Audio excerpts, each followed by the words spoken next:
We're doing some poetry by Shel Silverstein. This is Ensemble Theater, showing you the poem Falling Up. I tripped on my shoelace and I fell up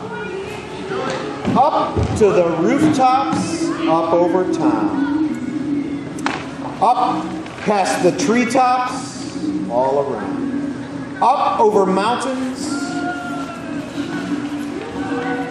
where the colors, oh, the colors, blended into sound,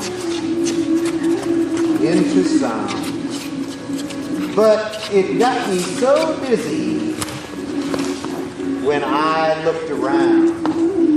I got sick to my stomach and I threw down. This second poem is called A Battle in the Sky. It wasn't quite day, and it wasn't quite night, because the sun and the moon were both in sight.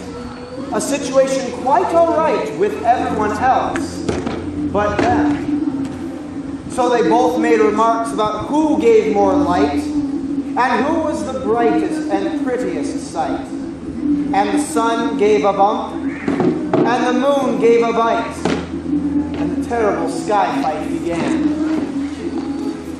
With a scorch and a sizzle, a screech and a shout, across the great heavens they tumbled about.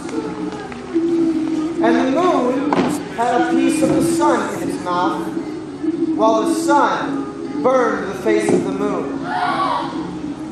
And when it was over, the moon was rubbed red, and the sun had a very bad lump on its head. And all the next night, the moon stayed home in bed, and the sun didn't come out until noon. This is the poem called Haunted. I dare you all to go into the haunted house on Howland Hill,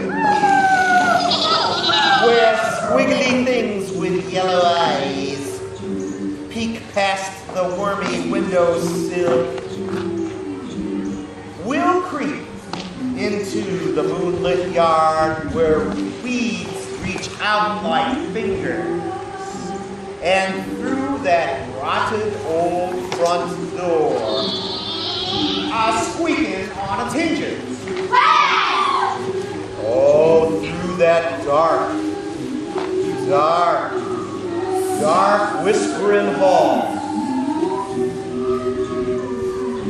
and into the musty study, up that winding, windy staircase. Don't step on that step, it's bloody.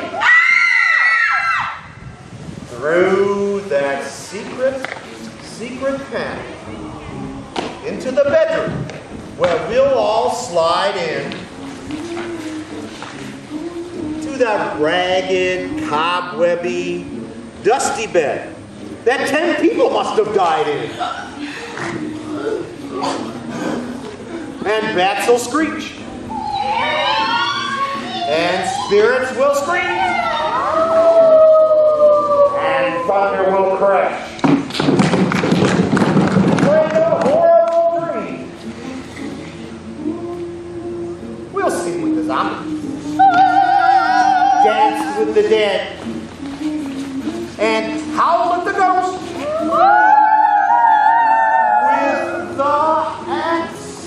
With the axe in its head. And come to think of it, what do you say? We'll go get some ice cream instead. Of the evening is Long Scarf. You asked me to take off my scarf and sit down and rest for a while. That's sweet of you. But before I do, I'll tell you a story, my child.